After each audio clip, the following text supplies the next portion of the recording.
Oi, gente! Bem-vindos a mais uma aula do canal Pro de Português. E aqui é a professora Gislene.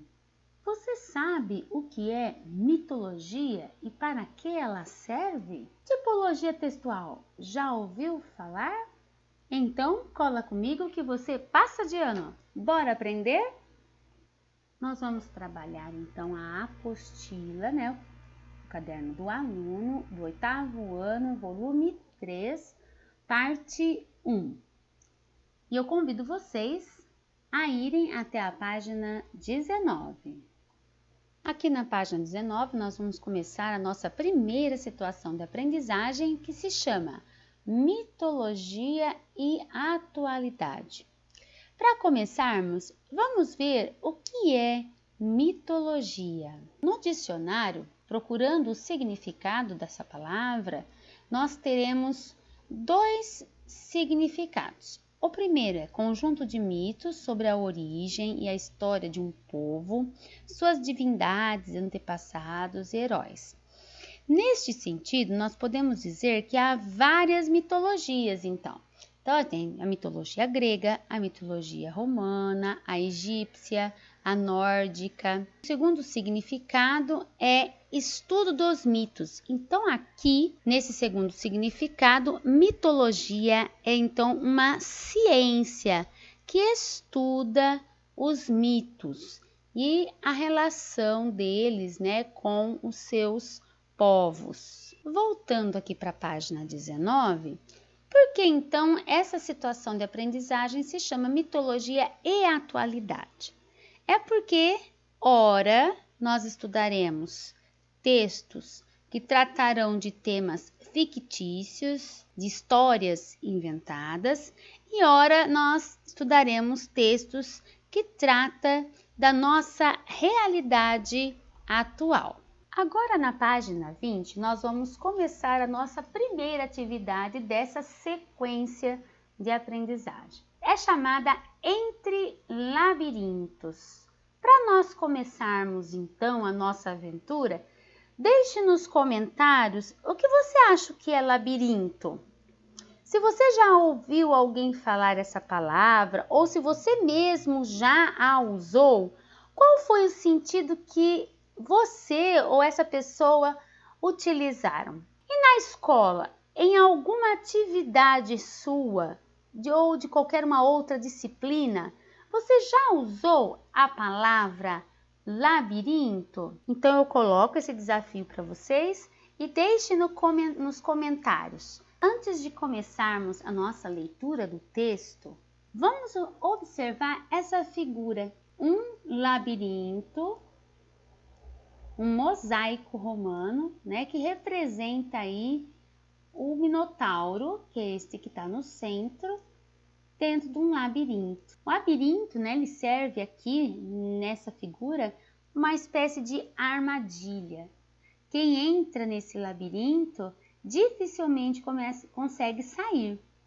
E com o Minotauro aqui no centro, vira uma presa fácil para ele. Agora eu vou ler o texto com vocês. Grifem as palavras ou as expressões que indicam informação clara e precisa, objetiva. Eu vou fazer isso também depois da leitura.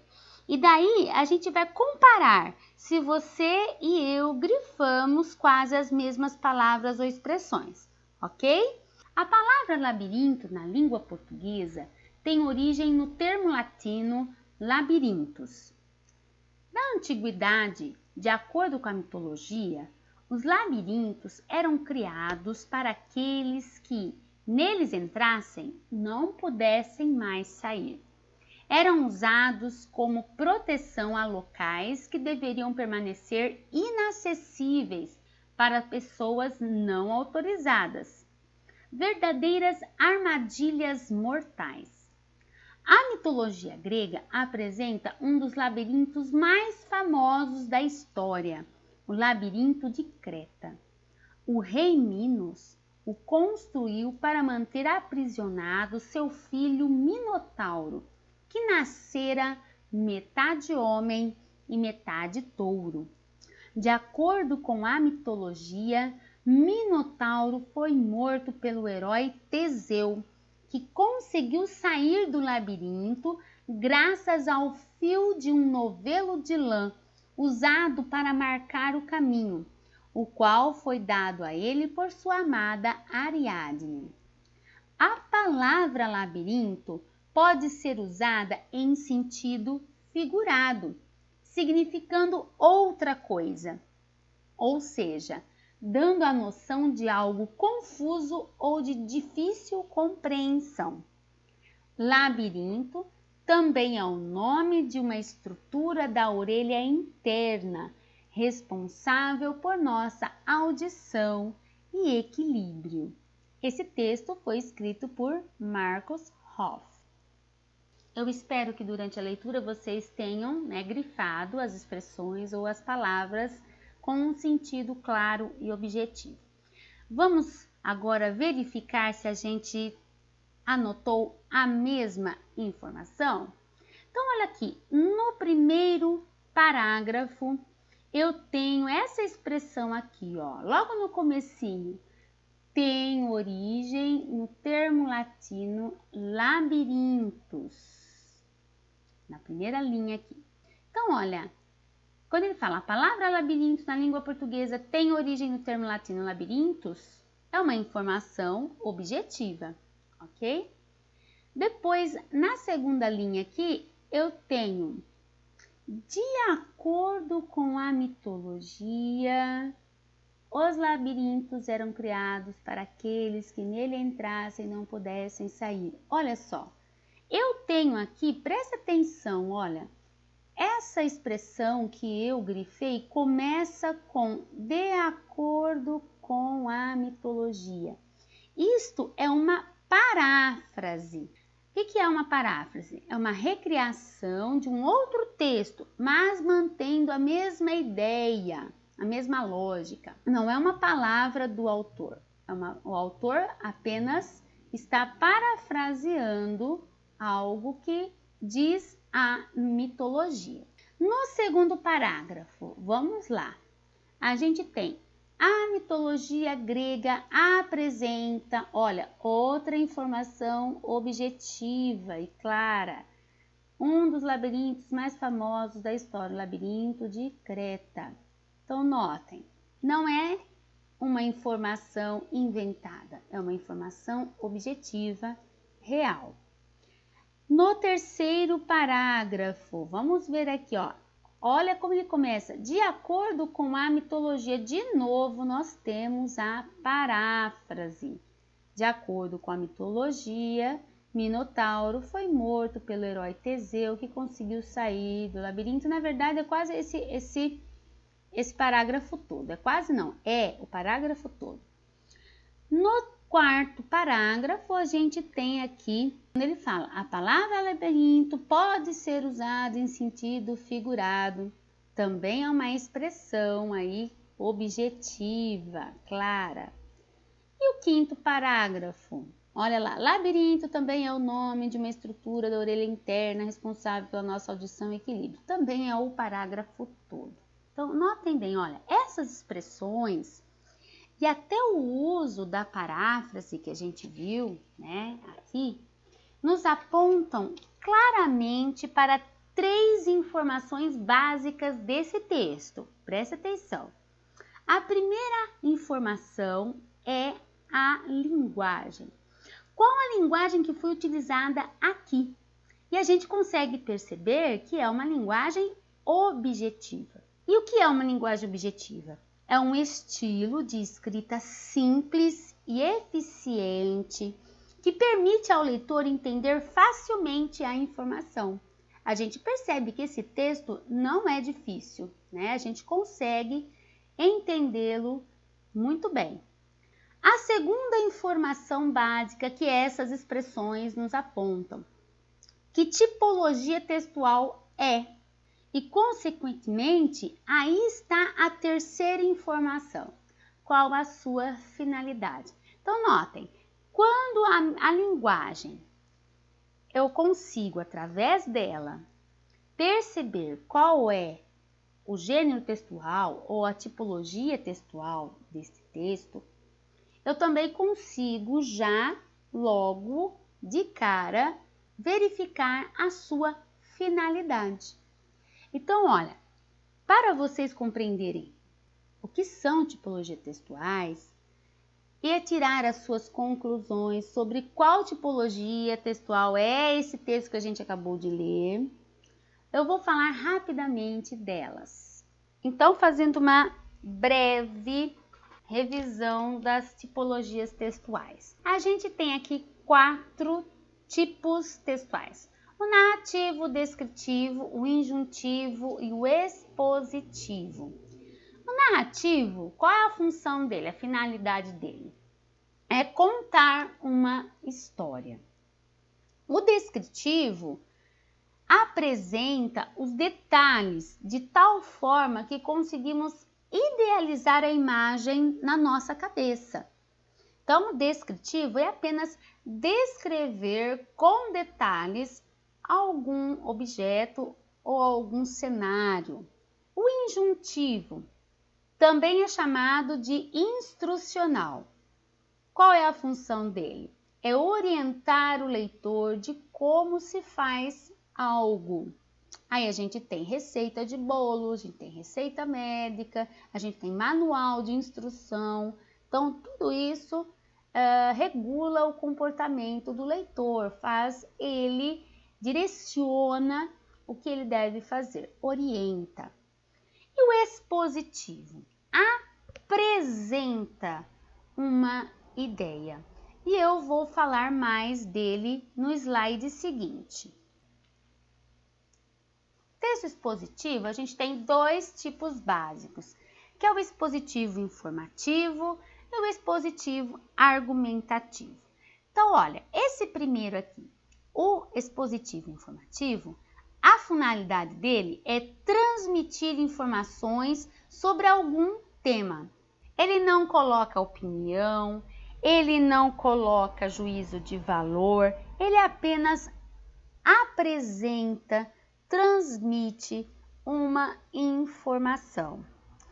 O expositivo argumentativo, ele apresenta ideias, essa que tá a diferença, tá, do expositivo informativo, ó. Ele apresenta ideias e utiliza argumentos para defender essa ideia, ok? Então, ele coloca aí uma posição. O autor de um texto expositivo argumentativo, ele tem uma posição com relação à sua ideia. E ele, então, defende essa sua posição com argumentos. Então, verificando esses 2 tipos de texto expositivo, para pensar qual seria, então, o texto que nós acabamos de ler. Ele é expositivo informativo ou expositivo argumentativo? Deixe aí também nos comentários, coloque o que vocês acham, tá bom? Agora, na página 21, nós temos aqui uma curiosidade. O português, o espanhol, o francês, o italiano e o romeno são exemplos de idiomas originados do latim vulgar. São, por isso, considerados línguas neolatinas ou românicas. A língua portuguesa recebeu contribuições de muitas outras línguas, acolhendo palavras de origem indígena, africana, europeia, árabe, entre outras.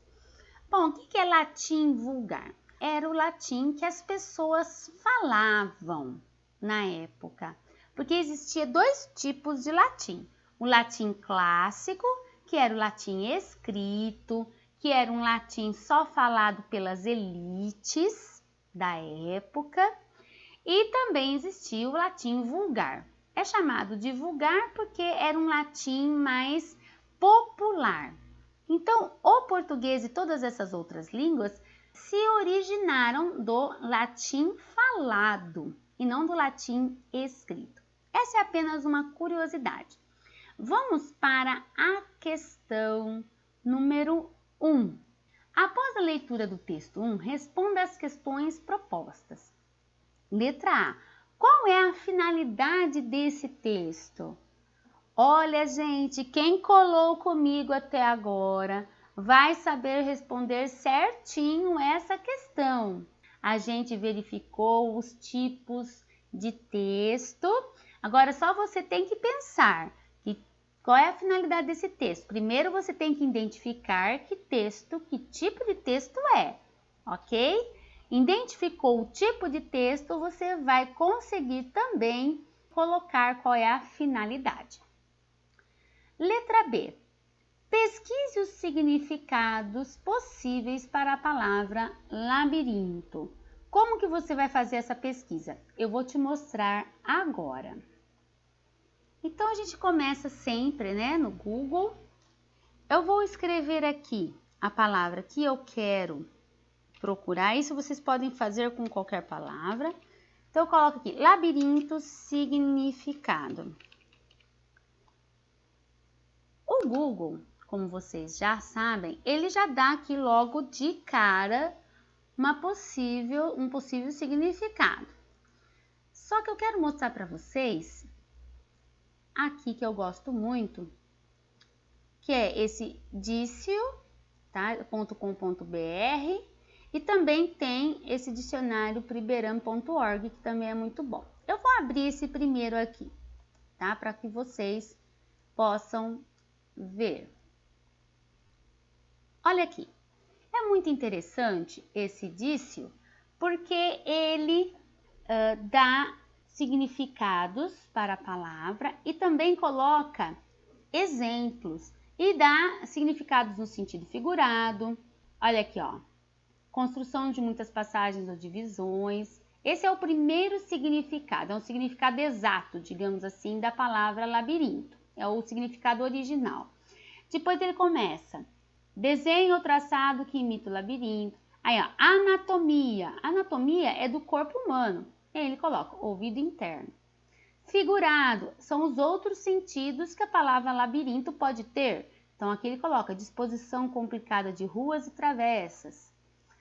Qualquer complicação que perturba o espírito, o labirinto do processo, tá? Ele dá sinônimos também para a palavra labirinto. Aí ele coloca aqui, complicação, confusão, dédalo, embaraço, enredo, meada. Também, se você colocar a mãozinha aqui, ele vai te levar para os detalhes desses significados dessas palavras. Aqui também, olha lá, ele dá a classe gramatical dessa palavra, então ele fala substantivo masculino. Dá significado aqui, flexão do verbo labirintar, coloca tudo certinho, explica a separação silábica, o plural. E também é interessante que depois ele começa a dar frases com a palavra labirinto. Então, você pode ver a palavra labirinto sendo usada dentro de um contexto. E são aqui com palavras, pessoas que falaram determinadas frases, retiradas de jornais, tá? Então, é muito interessante esse site por causa disso. Olha lá, ó. E ele, enfim, rimas com labirinto. Então, é muito legal esse site, tá? Por conta disso. Tá? Ele não dá apenas o significado, ele também dá exemplos e rimas e explica certinho a definição da palavra na língua portuguesa, etc. Então, esse é um possível site que vocês podem procurar aqui o significado da palavra labirinto, tá? E é muito interessante, tá? Claro, tem outros sites aqui também, aí fica a critério de vocês. Agora, voltando aqui para a página 21, a letra C. Como o termo labirinto poderia ser usado em sentido figurado? Dê exemplos. Então, olha só, gente, lá no Google, né, no site que nós pesquisamos lá, a gente viu diferentes tipos de significados da palavra labirinto. Mas ele quer o sentido figurado. O que seria isso? É a palavra labirinto sendo usada com um sentido novo, criado pelo contexto, um sentido inventado por quem usou. Então, aqui ele quer exemplos da palavra labirinto sendo usada no sentido figurado. Na letra D, você conhece outras palavras que podem ter significados diferentes dependendo de como são usadas? Aqui, pessoal, ele quer outras palavras. Vocês também vão procurar exemplos, como você pode usar uma mesma palavra, mas dependendo do contexto, mudar o significado. Eu posso dar alguns exemplos. Dente de alho. Minha mãe comprou alguns dentes de alho para fazer a comida. O meu dente está doendo.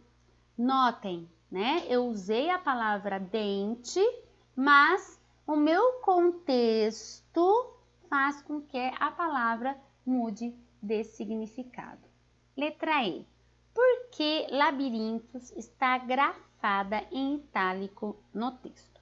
O que vocês têm que observar que usamos letras diferentes, ou itálico, ou em negrito, ou até mesmo as aspas, para destacar determinados conteúdos no texto.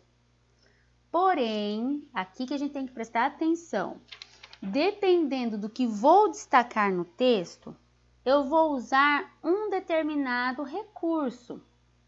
Então, como que a gente vai fazer? Eu vou também mostrar para vocês quais são os recursos que a gente pode usar e depois vocês vão responder a letra E, por que a palavra labirintos está grafada em itálico. Então, novamente, eu entrei aqui no Google e eu vou, então, querer saber como que eu uso a palavra da letra itálica, né? Então, eu coloco aqui, uso da letra itálico. Uso da letra itálico.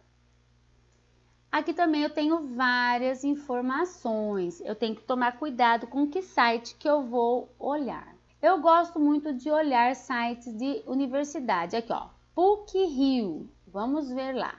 Aqui nesse site da PUC-Rio, olha, ele vai me mostrar quando é que eu uso as aspas, quando é que eu uso itálico e quando é que eu uso negrito. Então, olha, dependendo do que eu quero destacar, eu vou usar um recurso diferente. Então, olha aqui. As aspas simples. Utiliza-se em transcrições, realce, citação, dentro de citação. Tá? Se eu já tenho uma citação e eu vou citar de novo, então eu uso aspas simples. As aspas duplas, que é o que a gente mais utiliza, olha aqui, emprega-se no início e no final de uma citação que não ultrapasse 5 linhas, em citações textuais, no rodapé, etc. Não vou ler tudo. Agora, itálico, quando é que eu uso? Ó, deve ser utilizado em títulos de livros, periódicos. O que é periódico? Revista, jornal, peças, filmes, óperas, músicas, pinturas, esculturas, entre outros, citados no texto. Então, se eu estou escrevendo um texto, eu vou citar o nome de qualquer coisa, ou de um livro, ou de um filme, eu vou usar itálico. Olha aqui, nomes científicos de espécies, palavras e locuções em outros idiomas e palavras ou expressões latinas citados no texto, nos quais se queira dar ênfase, também pode vir em itálico. E o negrito? O uso de negrito no texto é pouco recomendado e deve ser usado apenas para dar destaque a letras ou a palavras quando não for possível destacá-las pela redação.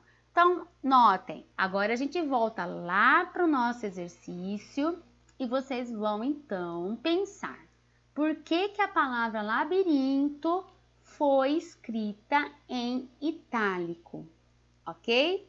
Eu quero então essa resposta exata aqui.